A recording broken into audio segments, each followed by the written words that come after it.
The fact that this card used to be banned and now is a 3 speaks volume on how Yu-Gi-Oh! Has changed over the years.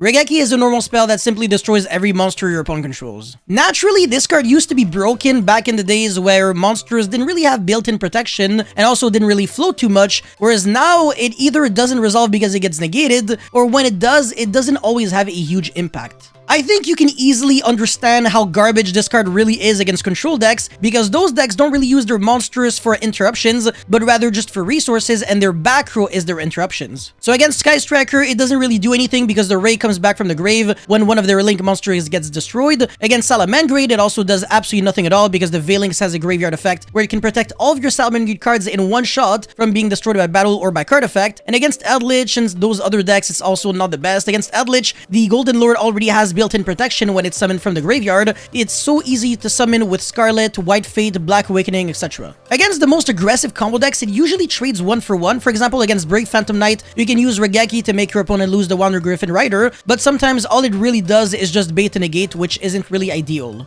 And if you're using Raigeki to destroy a card like Destiny or destroy Phoenix Enforcer, honestly, I think it's just not that good. Even though you are making your opponent technically lose one interruption, over time you're not really making your opponent lose resources because Phoenix Enforcer floats, so next turn it's just gonna come back anyways. I will, however, give a lot of credit to Raigeki against the more mid-range matchups like Virtual World, for example, where your opponent doesn't always end on Dragoon, which is pretty much the only Omni-Negate that the deck really has. Sometimes what it does is that it ends on Invoke Kaliga instead, which is summoned off of Mud Dragon of the Swamp. So if your opponent has Shen Shen, Crystal Wing, and Kaliga, a single Raigeki takes care of everything. And against Sword Soul, Raigeki is pretty good because it takes care of both Chijiao and the Blackout as well if your opponent doesn't have Cheng Ying or Baroness to negate the Raigeki. Raigeki could also be good against a Dogmatica Invoke Shaddoll because their monsters actually need more cards in order to be usable. For example, if you Raigeki a board of Ecclesia, Maximus, etc., your opponent will not be able to use the Fleur de Lis effect in hand in order to negate one of your monster effects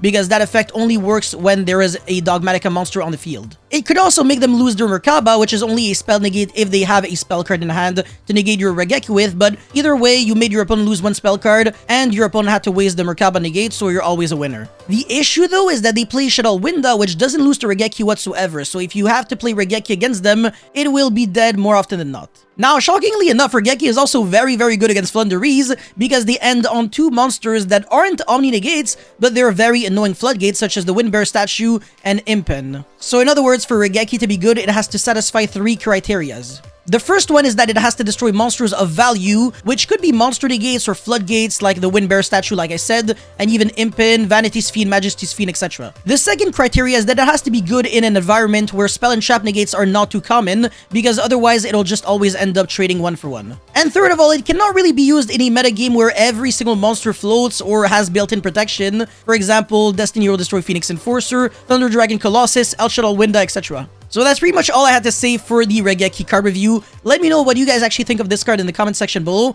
I really want to hear your thoughts, and don't forget to like and subscribe. I'll see you guys very soon. Peace.